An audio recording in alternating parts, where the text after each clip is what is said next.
Saya baca di berita kan ada beberapa daerah yang dari Partai PDIP sudah mengeluarkan rekomendasi.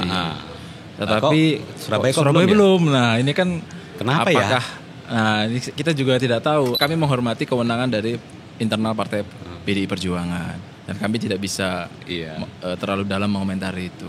Yang dibutuhkan saat ini adalah sosok yang memiliki latar belakang entrepreneurship atau pengusaha. Di situ ada Mas Hendy Stiono, Mas Hendy, selaku owner Baba Raffi. Lalu juga ada Mas Ali Afandi, selaku Ketua Kadin Surabaya. Lalu juga ada pengusaha muda sukses juga Mas Tom Liwafa. Itu kan juga beliau pengusaha sukses juga.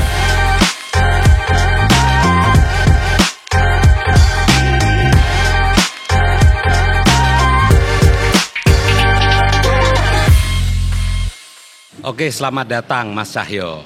Apa kabar nih? Alhamdulillah sehat Mas. Makasih Mas. Mas Cahyo Haryo Prakoso. Iya. Ketua Gerindra Surabaya. Surabaya.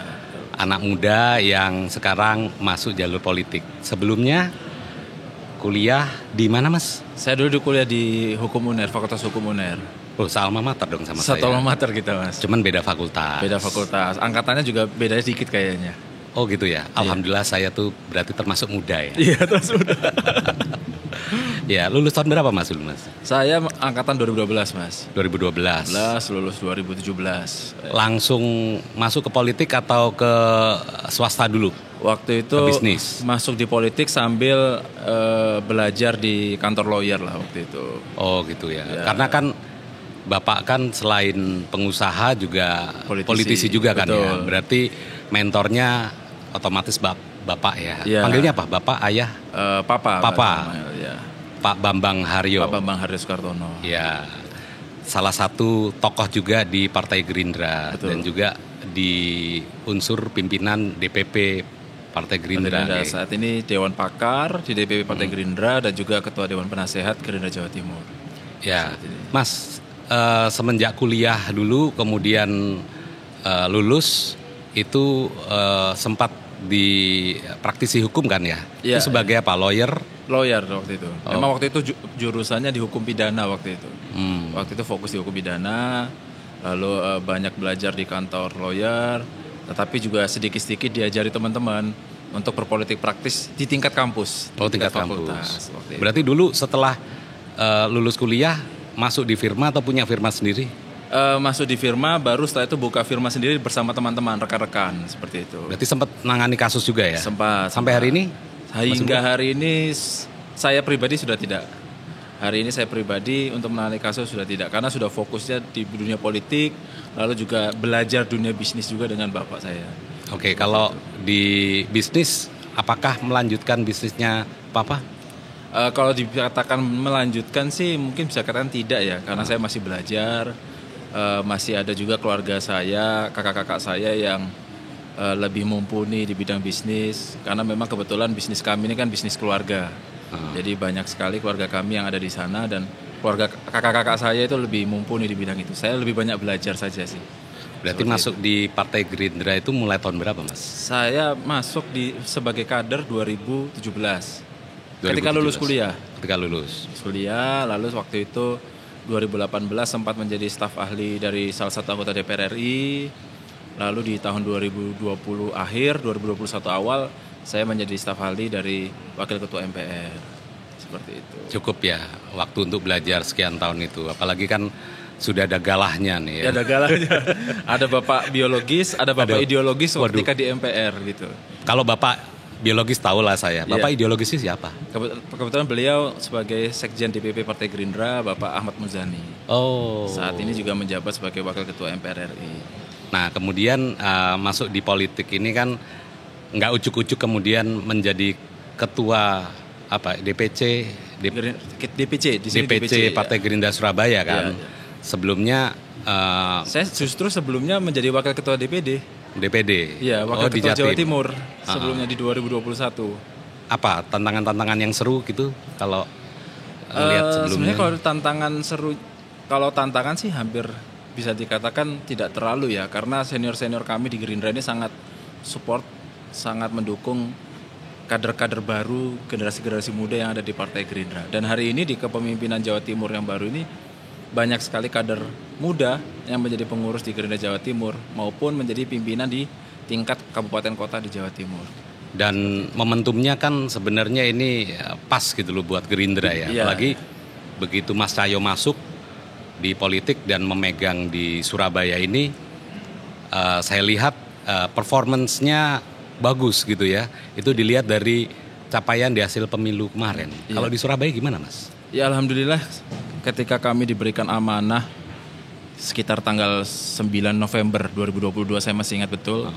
Kami bisa dikatakan salah satu ketua parpol termuda di Surabaya, mungkin paling muda mungkin di Surabaya. Kami diberikan tanggung jawab bagaimana yang pertama memenangkan Pak Prabowo sebagai presiden dan juga bagaimana bisa meningkatkan perolehan suara Partai Gerindra di Kota Surabaya yang sebelumnya belum mampu bisa mungkin peringkat 2 atau bisa betul-betul kuat di Kota Surabaya. Kalau yang pertama kan udah berhasil nih ya, akan dilantik nanti. Iya, betul, bulan Oktober, tanggal 20 Oktober. Nah, yang kedua ini juga berhasil. Iya. Yang berapa tahun 2019 jadi berapa ya kursinya? Sebelumnya kami kan 5 kursi dengan 128.000 suara, sekian suara. Hari ini alhamdulillah berkat kerjasama bukan hanya karena saya, tetapi juga seluruh pengurus DPC, PAC, ranting, anak ranting, caleg-caleg dari tingkat RI sampai tingkat kota, semuanya bergandengan tangan, bergotong royong, berjuang bersama. Alhamdulillah kami bisa mendapatkan 8 kursi di DPRD kota dengan perolehan suara total 242.000 sekian dalam pemilu ini. Lumayan lah, 50% ya, 50%. Iya, 50%. Dan DPR RI kami bisa mendapatkan 2 kursi hari ini. Iya. Kami mendapatkan 2 kursi. Siapa aja itu? Yang pertama Pak Bambang Haryo sendiri, lalu juga Pak Ahmad Dhani. Oh iya, Pak Ahmad Dhani. Iya. Terus kan nggak mungkin juga ya karena dari satu faktor aja mungkin dari pusat gitu, ketokohan Pak Prabowo, tapi juga pasti kan ada strategi-strategi yang kemarin dilakukan oleh DPC ini agar bisa mendapatkan perhatian publik, kemudian publik juga bisa tertarik untuk memilih. Sebenarnya kuncinya apa sih kemarin itu untuk bisa mendapatkan suara lebih banyak dari sebelumnya? Sebenarnya kunci kemenangan atau kesuksesan dari kami saya rasa adalah rasa kebersamaan, rasa saling memiliki satu sama lain. Baik Pak Prabowo sebagai presiden, calon presiden dan wakil presidennya Mas Gibran di Partai Koalisi Indonesia Maju maupun kemenangan di legislatif bersama teman-teman caleg maupun struktur-struktur di DPC PAC ranting. Kami dalam pemilu kemarin sepakat untuk membagi. Ini setiap caleg ini memiliki suatu teritorial sendiri, wilayah-wilayah sendiri yang terbagi satu sama lain, agar tidak menjadi kanibal satu sama lain dengan satu partai. Kami bagi, kami berikan keleluasaan, bergerak bersama-sama, dan kami dari DPC, kebetulan kami juga caleg DPRD provinsi, jadi bisa memberikan pendampingan atau bisa bersinergi dengan teman-teman seluruh caleg di kota. Dan alhamdulillah dengan kebersamaan itu, lalu kami juga memerintahkan dan mengarahkan teman-teman caleg untuk hadir di tengah masyarakat.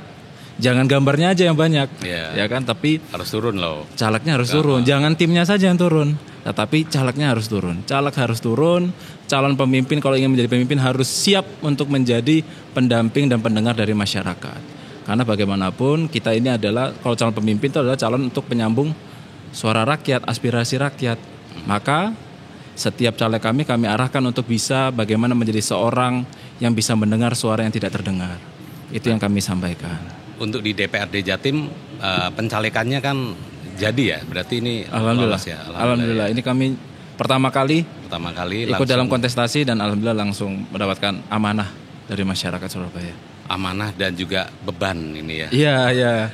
Harus amanah banget. Amanah banget kan gitu, karena kami kan harus membuktikan sebagai caleg muda kira-kira apa sih kelebihan dari pemimpin muda bagi masyarakat. Nah, ini yang menjadi juga tanggung jawab besar bagi kami untuk membuktikan bahwa generasi muda siap untuk menjadi bagian kesinambungan kepemimpinan ke depan.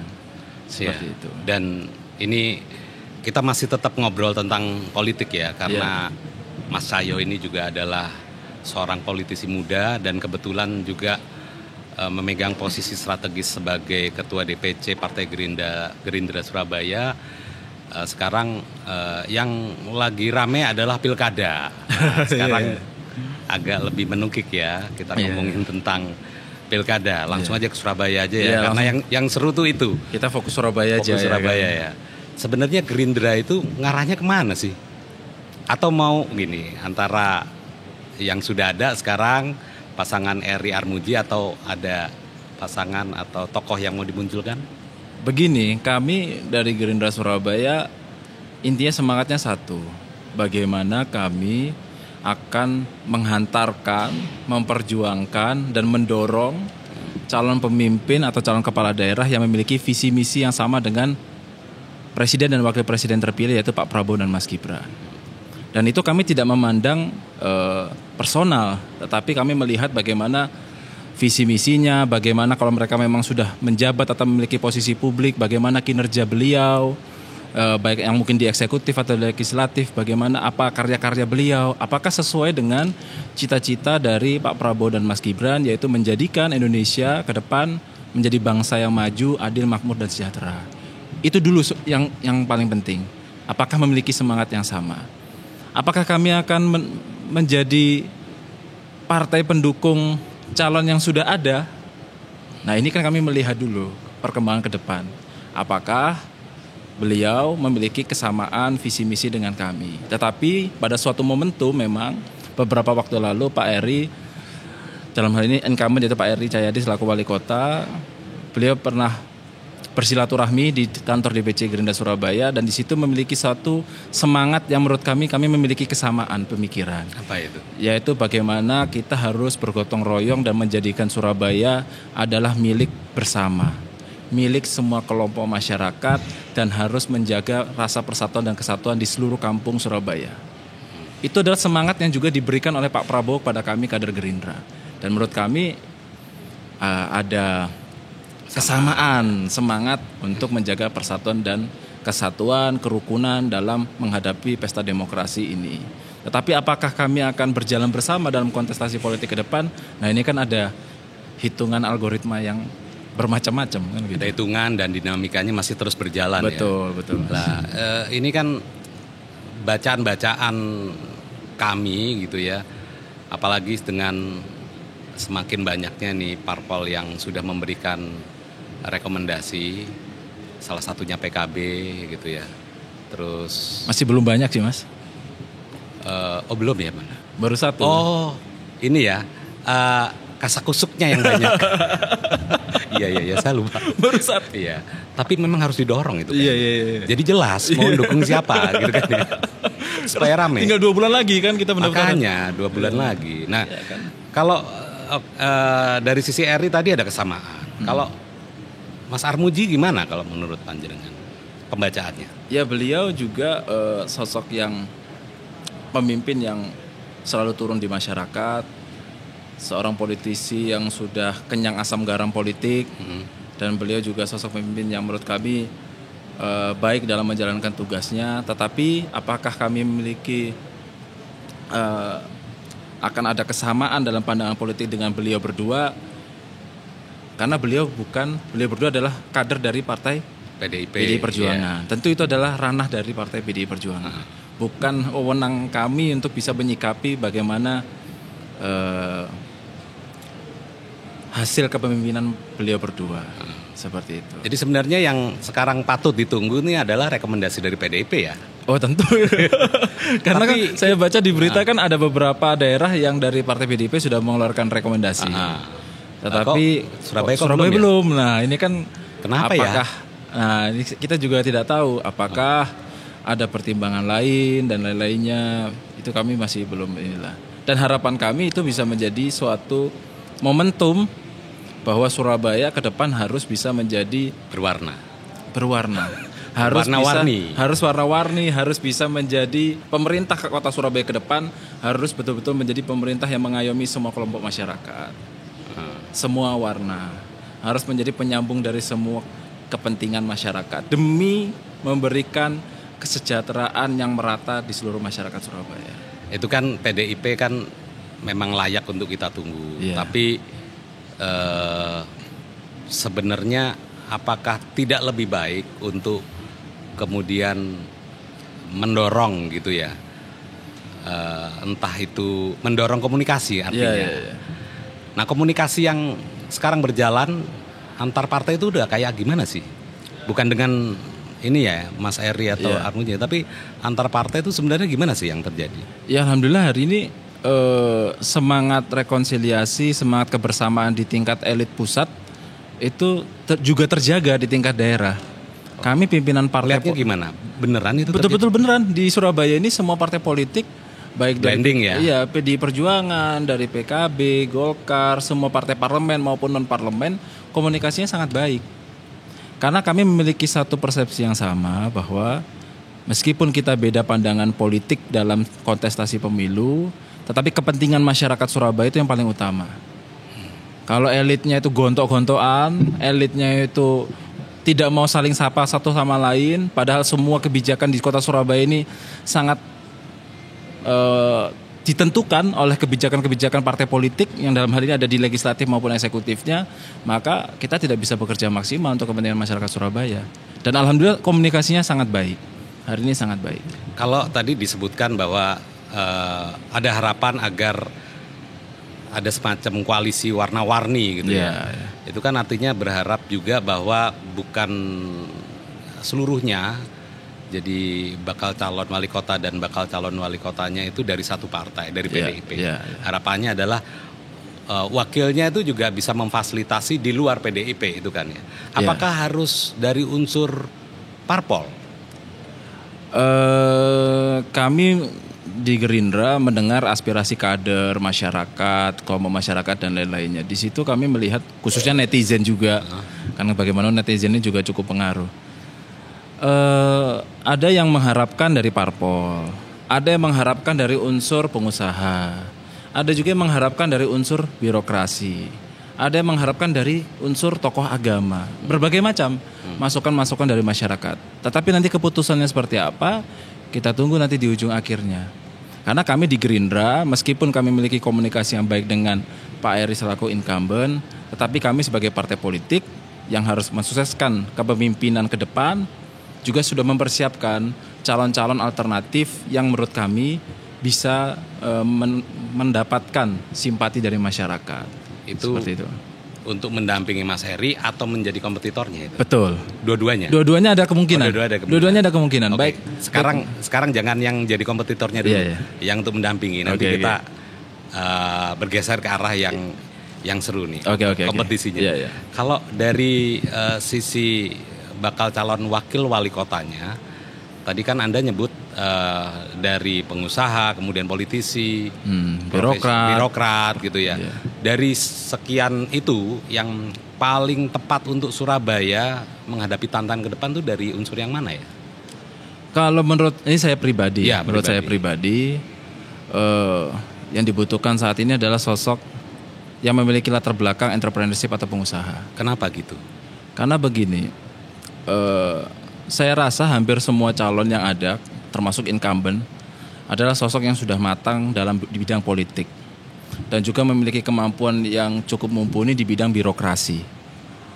Tetapi seseorang yang memiliki kemampuan di bidang entrepreneurship, orang yang memiliki wawasan tentang ekonomi, ini masih kurang yang ada di dalam bursa-bursa ini. Apalagi Surabaya itu kota perdagangan dan jasa ya. Surabaya ini adalah epicentrum dari tidak hanya politik tapi juga ekonomi Indonesia Timur.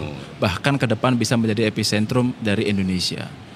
Karena semua jalur transportasi ataupun perdagangan dengan adanya IKN tentu melalui kota Surabaya. Khususnya ke Indonesia Timur. Maka Surabaya ini penting untuk memiliki pemimpin yang juga memiliki wawasan ekonomi baik nasional bahkan kalau bisa internasional. Ini penting karena Surabaya ini ke depan harus menjadi kota yang maju dan modern. Apalagi menjadi kayak semacam penghubung untuk IKN nanti kalau IKN itu kan ya. Betul. Nah kalau ngelihat dari unsur pengusaha ini sebenarnya Surabaya tuh punya cukup nama-nama yang bagus nggak sih dari unsur pengusaha yang layak kemudian dimunculkan menjadi pendampingnya Mas Eri? Menurut jenengan pribadi ya? Menurut saya sih banyak ya. Sebenarnya pengusaha-pengusaha asli Surabaya yang sukses itu banyak sekali. Tetapi boleh ada nyebut yang nama nggak? Ya banyak sih gitu kan. Ada misalnya? Yang memang pengusaha yang sukses tetapi memang hanya fokus di bidang bisnis. Ada juga pengusaha yang sukses tetapi juga memiliki irisan dengan partai politik atau kegiatan-kegiatan politik. Seperti itu kan juga banyak. Kalau yang cocok ini untuk pendampingnya Mas Heri, kalau misalnya katakanlah yang layak atau pas itu adalah dari pengusaha yang punya irisan politik atau murni pengusaha menurut Anda? Menurut saya semua pengusaha pasti memiliki pengetahuan tentang politik. Yes. Karena kalau bidang bisnis pasti ada afiliasi dengan birokrat dan lain-lainnya. Tetapi bagi kami untuk menjaga kebersamaan, untuk memberikan bahwa sosok ini akan menjadi sosok jalur tengah dari keberagaman partai politik, ya sosok pengusaha yang murni.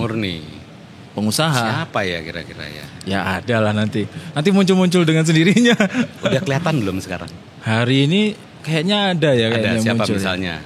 Satu. Ada lah Mas kayaknya. Kayaknya ada. Spill nggak keluar namanya. Gitu ya kan. Kalau misalnya tokoh pemuda, tokoh entrepreneur muda hari ini kan banyak ya. Di situ ada Mas Hendy Stiono. Oke, Mas Hendy. Selaku owner Baba Raffi. Lalu juga ada Mas Ali Afandi selaku ketua Kadin Surabaya. Lalu juga ada pengusaha muda sukses juga Mas Tom Liwafa.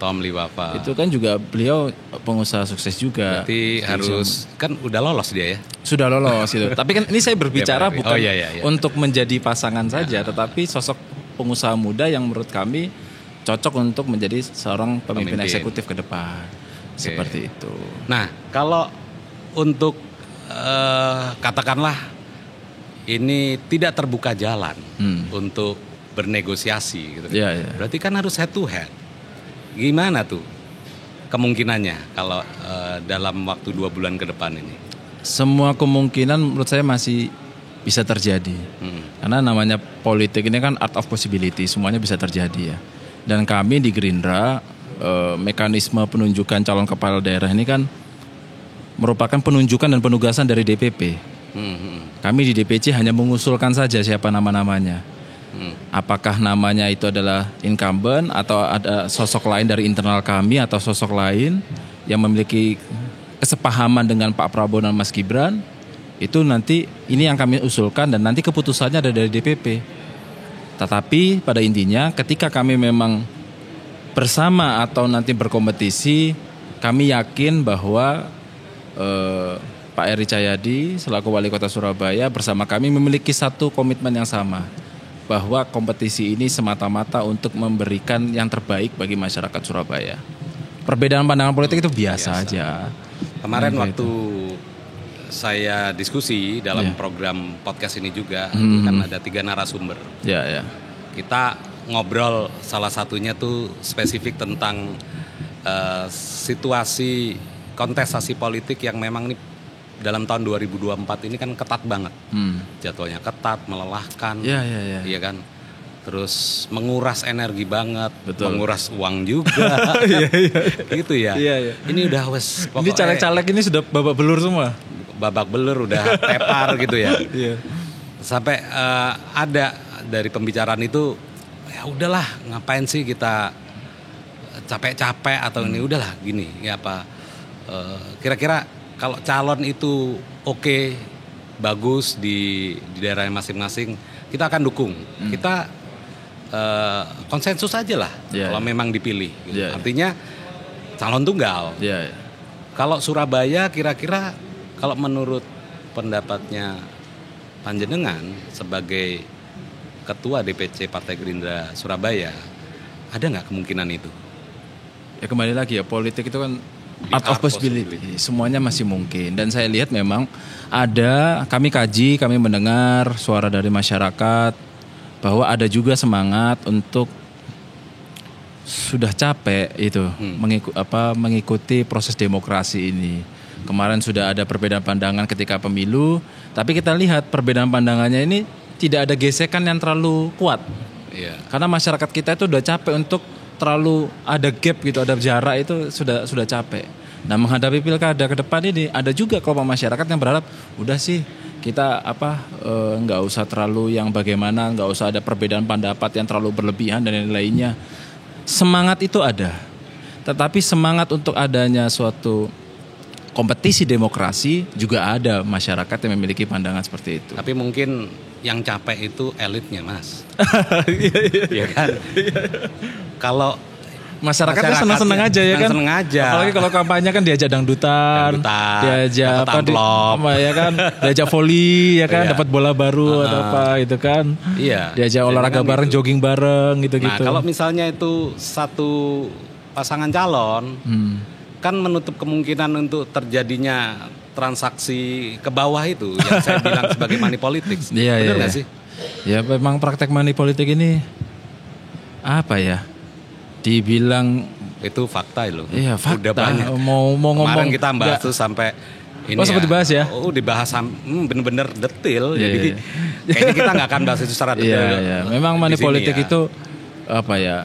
Suatu fenomena, itu fenomena. Apalagi dengan adanya pileg dan pilkada di tahun yang sama, dan di pileg kemarin praktek money politik kita dengar juga ada, maka mungkin ada juga di pilkada ke depan money politik ini terafirmasi dengan masyarakat. Oh pasti ada nanti seperti itu. Jangan-jangan ada juga atau itu lain. Kalau menurut analisa Mas Cahyo kira-kira apa yang terjadi di pileg mungkin ya yang lebih banyak ya. Iya. Di pilkada ini juga akan terjadi juga. Artinya money politics yang masif gitu. Iya. Ada kemungkinan itu nggak? Saya rasa kemungkinan itu ada, tetapi sebesar apa? Tetapi tidak signifikan mungkin di kota Surabaya. Kenapa? Karena saya melihat begini, selama saya turun di masyarakat, mungkin saya juga ada daerah yang tidak saya cakup ya. Kebanyakan masyarakat kita itu pintar-pintar, cerdas-cerdas. Rasional ya? Rasional sekali. Tipikal urban. Mereka ketika memilih pemimpin itu bukan beli putus lah bahasanya. Ingin betul-betul yang mereka dukung ini tidak hanya kepentingan ketika pemilu, tetapi dalam 5 tahun ke depan ada pengawalan, ada kerjasama, ada kolaborasi antara legislatif dengan tokoh-tokoh masyarakat maupun masyarakat yang ada di kampung-kampung Surabaya. Karena mereka sudah paham bahwa anggota legislatif ataupun eksekutif, yaitu wali kota, wakil wali kota ke depan, itu adalah sebagai tempat harapan mereka. Tempat mereka bisa berkeluh kesah dan bisa mendapatkan suatu manfaat untuk lingkungan mereka. Dan saya melihat masyarakat Surabaya itu sudah sangat terbuka dengan itu. Tetapi apakah praktek money politik itu tidak terjadi di kota Surabaya? Saya rasa tetap terjadi. Tetapi sudah tidak menjadi bagian penting dalam memenangkan suatu kontestasi pemilu. Dan gak segede yang kemarin ini ya? Ya mungkin kayak gitulah. Pertama karena sumber dayanya udah habis kan. Dan kan kemarin calonnya banyak kan, kalau pileg ya kan. Kira-kira bisa sampai 100 lebih kan per dapil. Itu 100 caleg gitu. Karena partainya jumlahnya banyak dan lain-lainnya. Nah ini kan cuma 2 atau 3 atau 4 atau berapa kita belum tahu kan hari ini. Oke, jadi itu ya soal komposisi dan pemetaan politik di pilkada Surabaya seperti itu. Cuman yang menurut saya masih agak penasaran tuh sebenarnya tadi jawabnya nggak to the point sih. Ini apa itu Mas? Nih? Apa nih yang Gerindra mana? Gimana posisinya, masih menunggu dan lain-lain. Kira-kira sampai kapan ini? Cluenya apa nih? Cluenya apa sampai Gerindra nanti akan mengambil sikap kalau apa gitu, melihat apa gitu ya. Ke depan 1 bulan ini kami akan melakukan survei kajian, baik survei akademis maupun mendengar langsung ke masyarakat, baik dari struktur partai maupun teman-teman fraksi kami. Betul, saat ini kami memiliki 5 kursi. Kami juga akan berkomunikasi dengan parpol koalisi, calon koalisi. Karena bagaimanapun kan Gerindra tidak bisa berjalan sendirian. Siapa sosok yang memang berdasarkan masukan masyarakat dari bawah ke atas ya kan, lalu dari partai-partai koalisi yang memang bisa menjadi pemimpin kota Surabaya untuk kebaikan bersama. Siapa yang nanti ditentukan, kapan penentuannya, ini masih panjang. Dalam 1 bulan ini lah. Insya Allah 1 bulan ini, akhir Juni menurut kami sudah ada pandangan, bukan pandangan kasar lagi, sudah nampak nanti ya, covernya nanti. Tapi kalau di Gerindra itu sebenarnya lebih kuat bottom up atau top down nggak sih? Kalau soal ini rekomendasi. Kalau rekomendasi semuanya dari atas dari pimpinan DPP. sampai keluarnya nama, oke ditentukan ini. Bawah ini kekuatannya gimana? Juga menentukan. Jadi kami sistemnya bottom up, ya kan. Aspirasi dari DPC kami sampaikan ke DPD, DPD menyampaikan ke DPP, bursa-bursa nama, pilihan-pilihan namanya. Nah, nanti penunjukannya langsung dari DPP, dan kami di DPC di tingkat bawah hanya siap untuk mensukseskan siapapun yang ditunjuk. Itu di level DPP pasti ada dong nama-nama. Ya, nama-nama itu juga ada yang mengawal pasti kan? Ya, dari DPC. Dari yang DPC. mengawal dari DPC. Bukan orang per orang, maksudnya. Per orang misalkan calon tertentu, tidak gitu. Dari partai. Karena yang saya tahu di partai-partai lain kan ada itu tim-tim yang mengawal nama-nama itu di sana gitu. Ya, karena kami di Gerindra kan tidak ada di Gerindra Surabaya hari ini tidak ada pembukaan penjaringan calon kepala daerah. Oh, karena unsur itu ya. Iya, kami memang hingga hari ini diinstruksikan untuk tidak membuka penjaringan kepala daerah. Semuanya diskusi dari pimpinan partai di tingkat kota, lalu diaspirasikan ke DPP seperti itu. Memang itu tradisinya dari dulu kayak gitu atau baru kali ini? Kalau setahu kami sebagian besar tradisinya seperti itu. Di daerah-daerah yang strategis memang seperti itu. Yang justru yang nggak strategis dibuka pendaftaran? Ada beberapa daerah yang saya dengar ada pembukaan pendaftaran, tetapi sedikit sekali. Mayoritas kami langsung komunikasi dari bawah, lalu juga dengan calon-calon tertentu seperti. Kenapa kayak gitu ya? Mungkin ya, kalau pandangan saya pribadi, Mas, ketika kita membuka pendaftaran penjaringan, kalau ada yang ditinggalkan kan kasihan. Oh, ya kan? Kalau memang seseorang ini layak untuk menjadi pemimpin, maka dia pasti memiliki investasi sosial dong. Minimal sudah didengar masyarakat, ada sepak terjangnya. Dan saya rasa semua partai politik memiliki kemampuan untuk mendapatkan sumber informasi itu. Jadi sebenarnya tanpa penjaringan pun calon-calon yang kredibel itu bisa didengar oleh partai-partai politik. Dan itu yang kami lakukan hari ini. Baik dari masukan kelompok masyarakat, dari kader, maupun dari teman-teman media juga kami dengar aspirasi-aspirasinya. Seperti itu. Ya, terkait soal Surabaya ini kan memang sangat, kalau kita lihat sih ya, menarik gitu ya. Karena ada kemungkinan untuk tadi saya bilang bumbung kosong gitu ya. Sebenarnya kuncinya tuh di parpol-parpol ini kan ya. Iya. Kalau komunikasi dengan Golkar, PKB gimana ya? Kalau dengan komunikasi dengan partai-partai tersebut baik, tetapi kalau dengan Golkar apalagi lebih baik. Lebih baik lagi. Nah, itu kemarin kan saya sempat ngobrol tuh sama Mas Fatoni. Oh iya di sini ya. Sama program ini juga. Iya. Kelihatannya kan dari yang saya baca, memang arahnya kan sangat ini ya. Beliau mungkin secara pribadi itu Mas Eri lover itu. Saya nggak tahu apakah.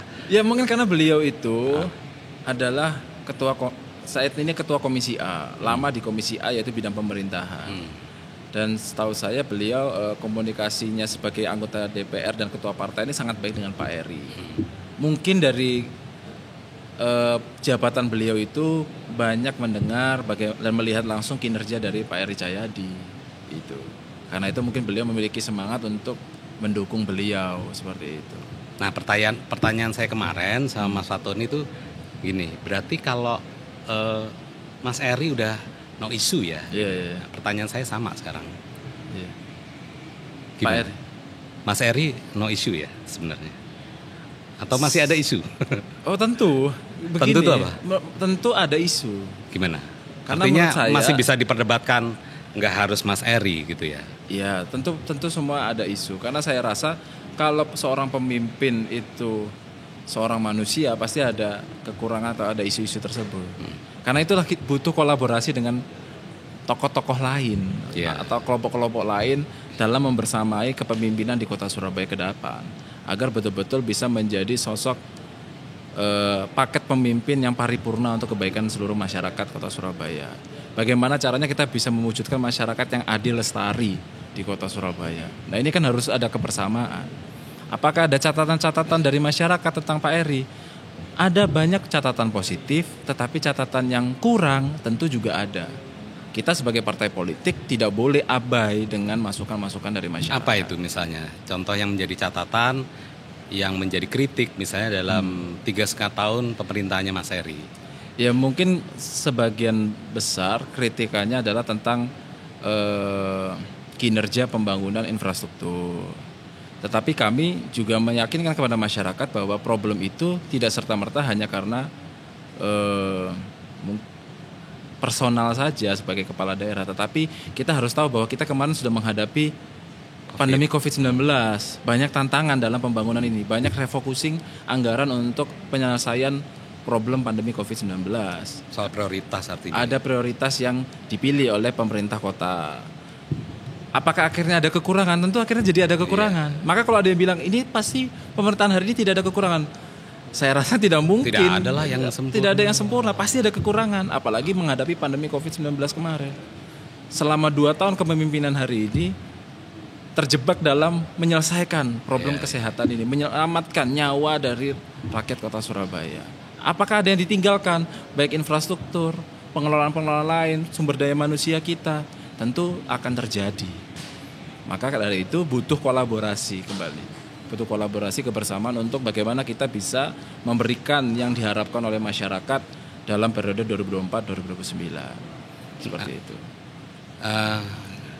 Kalau untuk kompetitornya Eri Cahyadi, Mas, ada nggak ya yang mungkin bisa di head to head kan? Saya rasa sih semua secara individual ya. Secara individual ya. Bukan pasangan ya. Maksudnya pasangan calon wali kota. Kita nggak ngomong dengan bukan pasangan calon wali kota dan wakil wali kota. Ini wali kota aja. Iya. Secara person by person ya. Ada yang lain?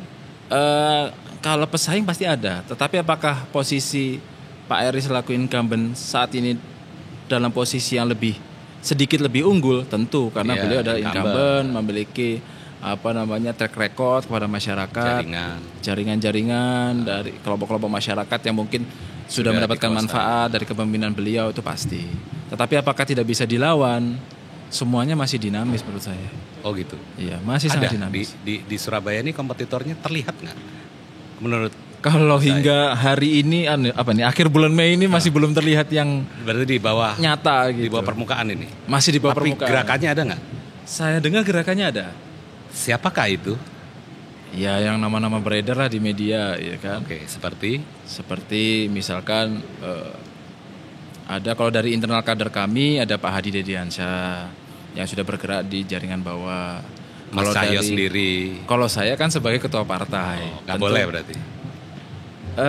Saya hanya melakukan tanggung jawab sebagai ketua partai untuk merangkul jaringan-jaringan kader-kader kami. Tapi nama Anda juga disebut juga loh. Karena kami ketua partai. Itu adalah tanggung jawab politik. Sebagai ketua partai politik pasti akan masuk dalam bursa nama calon kepala daerah. Tetapi apakah kami akan maju di sana? Hingga hari ini kami sampaikan bahwa kami fokus di parlemen. Itu adalah arahan dari pimpinan di DPP seperti itu. Selain Pak Hadi Dediansyah, kembali lagi yang tadi, ada juga dari kader partai lain Mas Bayu Erlangga. Itu kami dengar dari beberapa aspirasi sudah bergerak di beberapa daerah di Surabaya. Lalu juga Mas Hendy tadi itu juga sudah mulai bergerak di kelompok-kelompok masyarakat. Saya rasa sih yang baru muncul di permukaan bawah meja ya, belum permukaan yang betul-betul terlihat ya, itu baru nama-nama itu sih. Artinya kan di sini antara berebut Eri atau menjadi kompetitornya. Iya. Tapi kan memang kayaknya lebih menarik untuk menjadi pendampingnya ya daripada. Nah sekarang hitung-hitungan ini aja lah, hitung-hitungan pragmatis saja. Kalau menurut Mas Cahyo itu dalam situasi seperti ini lebih menguntungkan dalam tanda kutip sebagai wakilnya atau sebagai kompetitornya?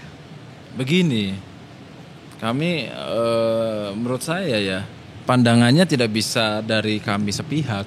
Nah ini kan pribadi. Iya pribadi ya. Tidak bisa kami sepihak dalam arti gini. Karena kesuksesan dari suatu pemerintahan yang harus memiliki super team. misalkan kami menyampaikan, wah ini cocok nih Gerindra atau Koalisi Indonesia Maju yang insya Allah komunikasinya baik hingga hari ini bisa menjadi bagian dari wakilnya Pak Eri misalkan seperti itu. Tetapi ternyata Pak Eri sendiri memiliki kenyamanan dengan sosok lain. Lalu apakah harus terjadi kawin paksa? Maka akhirnya proses kepemimpinan ke depan, misalkan menang nih, proses kepemimpinannya tidak akan bisa berjalan dengan baik. Maka kalau misalnya ditanyakan, apakah lebih tertarik menjadi masuk di bursa wakil beliau, kembali lagi ke beliau sendiri. Beliau berkenannya seperti apa? Apakah ingin membuka, jangan sampai kawin paksa, apakah membuka calon alternatif sebagai pendamping beliau atau tetap bersama kepemerintahan yang sehari ini, yaitu Pak Armuji. Itu adalah kewenangan dari beliau berdua maupun dari partai pengusung beliau, yaitu PDI Perjuangan. Bukan ranah kami untuk menyikapi itu. Iya sih, bukan ranahnya menyikapi ya. Iya. Tapi menganalisa kan boleh. Ya, menganalisa boleh. Tapi harusnya gimana ya? Iya, ini kan soal kenyamanan juga ya. Kenyamanannya Mas Heri sendiri, kita kayak maju dengan calonnya gitu ya. Kan? Itu dari sama kayak orang pacaran lah Mas. Masa kita nyamannya dengan si A, terus habis itu atau orang berkeluarga yang nyamannya dengan si A, terus tiba-tiba ada tetangga yang mengusulkan si B, si tetangga bilang ini lebih cantik, ini lebih baik, lebih pintar memasak. Tetapi kita nyamannya dengan si A, akhirnya memaksakan dengan si B yang kita tidak tahu. Siapa tahu Mas, Biting Trisno jalanan suko kulino. Oh, kelipet. Gelipet ya. Iya. Jadi memang kawin paksa itu membuat kita tuh terpaksa mencintai. Iya. Iya kan ya. Tapi ya itu kan kalau pacaran. Iya. Ya boleh lah kawin paksa apabila memang itu untuk kepentingan bangsa, kepentingan masyarakat. Dalam artian bahwa memang dua orang ini akan menjadi simbol menjaga persatuan dan kesatuan, menjaga kesinambungan pemerintahan ke depan, menjaga keberlanjutan pemerintahan Kota Surabaya mendatang, bisa mengayomi semua kepentingan masyarakat. Gitu. Ya oke saja sebetulnya. Tetapi menurut saya itu kewenangan beliau untuk menentukan siapa yang menjadi wakil beliau. Iya. Wah ini masih remeng-remeng kayaknya nih. Iya. Karena masih jauh Mas. Karena lah 2 bulan lagi Mas. Ya politik itu kan 2 bulan itu sama seperti 20 tahun ya kan. Ya kan memang dirasakannya cepat tapi sebenarnya lama, masih lama sekali. Begitu. Jadi ini ya analisa bahwa kemungkinan terjadi calon tunggal juga masih remeng-remeng juga nih ya. Iya. Saya rasa semua kemungkinan masih ada. Tetapi kami dari Gerindra intinya berkomitmen bahwa kami akan mengusulkan, akan mendorong calon yang memiliki kesamaan visi misi dengan Pak Prabowo dan Mas Gibran. Syukur lagi sesuai dengan instruksi dari pimpinan adalah kader dari Partai Gerindra harus bisa berpartisipasi dalam pemilu ke depan. Itu gimana dong? Syukur-syukur bisa. Iya, tentu itu adalah tanggung jawab kami. Apalagi kami saat ini partai mendapatkan perolehan tertinggi nomor 2 di Kota Surabaya. Maka tentu kami memiliki tanggung jawab moral kepada masyarakat yang memilih Partai Gerindra untuk menghadirkan sosok di eksekutif.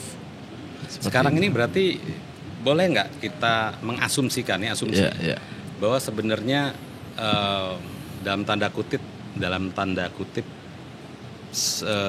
negosiasi, kemudian diskusi, mungkin juga bargaining yang sekarang terjadi itu lebih banyak di level atas untuk Pilwali Surabaya atau Pilkada pada keseluruhan. Saya rasa bersamaan ya. Di tingkat kota komunikasinya sangat dinamis, sangat intens, tetapi cawe-cawe pusat dalam artian DPP dari masing-masing partai juga tentu sangat besar sekali. Karena bagaimanapun Surabaya ini adalah ibu kota Provinsi Jawa Timur, kota bisa dikatakan kota terbesar di Indonesia, maka kepentingan dari suksesi kepemimpinan di Surabaya ini juga menjadi perhatian dari DPP partai-partai, khususnya kami di Gerindra. Kalau membaca tanda-tanda nih Mas, karena kan dalam 5-10 tahun terakhir ini kan politik kita kan diwarnai dengan simbol-simbol gitu ya. Lewat media, lewat perilaku, lewat gestur, lewat omongan gitu ya. Ini kira-kira elit di atas ini, termasuk mungkin juga elit Gerindra juga. Iya. Ini prefer kemana ya? Apalagi gini lah, kasih clue yang kemarin penghargaan. Itu gimana ya? Penghargaan ya. Beliau ini kan incumbent mendapatkan penghargaan. Menurut saya itu juga merupakan satu simbol tentu. Ya kan? Dibacanya gitu. Mas Eri kemarin dapat penghargaan. Ya. Apa gitu lupa penghargaan yang pertama penghargaan otonomi daerah, kedua penghargaan sebagai kota digital ya kalau salah, kota digital. Menurut kami sebagai seorang tokoh atau seorang yang berkecimpung di dunia politik pasti melihat ini pasti ada sedikit simbol gitu bahwa beliau mendapatkan apresiasi dari pemerintah pusat. Bisa dianggap sebagai restu juga nggak sih itu? Kalau restu terlalu duluan kayaknya, kecepatan Mas. Iya, tapi dalam artian mendapatkan atensi. Oh gitu. Dari pemerintah pusat. Apalagi pas ulang tahunnya Mas. Pas ulang tahun beliau ya kan. Dan beliau mendapatkan nomor 1 lagi Surabaya ini kan prestasinya.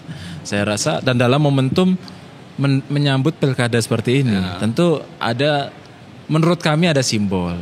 Tetapi apakah simbol itu menjadi sebuah restu? Kecepatan. Kalau katanya Pak Presiden tuh ojo kesusu kan begitu. Gitu ya. Itu mungkin simbol bahwa beliau mendapatkan, mungkin ya bagi kami itu simbol bahwa beliau mendapatkan atensi dari pemerintah pusat. Seperti itu. Itu dari pemerintah pusat. Tapi bacaan-bacaan lainnya mungkin dari yang belakangan ini terjadi, ada nggak selain itu? Yang bisa kita tangkap lagi apa ya? Ya simbol lain hari ini kita bisa lihat ada beberapa partai politik yang sudah menerbitkan rekomendasi. Seperti PKB sudah menerbitkan rekomendasi ke Pak Eri dan Pak Armuji. Kami hormati itu. Tapi ada juga pertanyaan. Ada PDI Perjuangan kok belum memberikan rekom? Iya, itu kan. Saya. Iya, itu yang kita juga bertanya, kenapa begitu? Kalau menurut panjenengan ini simbol apa ya? Yang terjadi apa? Itu kan. Mau minum kopi dulu? Oh, boleh. Boleh. Dia kayaknya berat soalnya. Kalau itu kembali lagi Mas, jadi itu ada kewenangan dari internal PDI Perjuangan. Ya, kan boleh dong kita membacanya sebagai pihak luar. Kami membacanya mungkin memang belum di print rekomnya. Oh bisa aja. Belum di print. Yang lain udah di print. Iya, kan gitu. Ini ngantri ngeprintnya. Ngantri kan ini pilkada serentak ini berapa ratus pilkada ya kan. Kabupaten, kota, dan provinsi. Nyatanya ngeprintnya itu gantian, lama. Gantian. Mungkin begitu. Mungkin printernya agak tintanya habis. Iya, mungkin harus pinjam SS ini printernya. Nah itu kewenangan, kami menghormati kewenangan dari internal partai PDI Perjuangan. Dan kami tidak bisa terlalu dalam mengomentari itu. Ini jokesnya juga mengandung simbol ini Mas tadi. Gitu ya. Udah, jangan terlalu dalam. Urusan ini ya. Partai masing-masing itu rumah tangga partai masing-masing, kami menghormati itu, tetapi kami fokus pada rumah tangga partai kami lah. Intinya kami ingin bagaimana menyambut pilkada serentak ke depan, pilkada Surabaya ke depan, mengurangi gesekan di masyarakat itu. Kita jalani dengan baik, menjalani dengan guyup rukun, bertanding dengan adu gagasan. Dan ujungnya adalah tetap bahwa semua partai politik, semua tokoh memiliki kesempatan yang sama untuk mengabdi kepada masyarakat Surabaya. Tidak ada oposisi yang terlalu menggesek masyarakat lah. Iya. Udah capek masyarakat itu. Gitu. Ini kan juga kita masih dalam suasana ulang tahun Kota Surabaya. Iya. Saya nggak tahu apakah Gerindra selama ini di internal pernah berdiskusi sebenarnya apa yang mau disampaikan atau mungkin yang menjadi mindset atau konsep Surabaya ke depan dalam 5 tahun inilah misalnya yang akan dibawakan oleh pemimpin baru kita nanti. Kami selalu beranggapan dan menyampaikan dan mengharapkan kepada pemerintah Kota Surabaya hari ini dan mungkin ke depan juga siapapun yang menjadi pemimpin Kota Surabaya bahwa Surabaya ini adalah kota yang besar. Surabaya memiliki banyak sekali budaya, kepentingan, dan pemikiran-pemikiran yang harus kita jaga eksistensinya. Maka kami mengharapkan bahwa Surabaya ini betul-betul bisa menjadi milik bersama.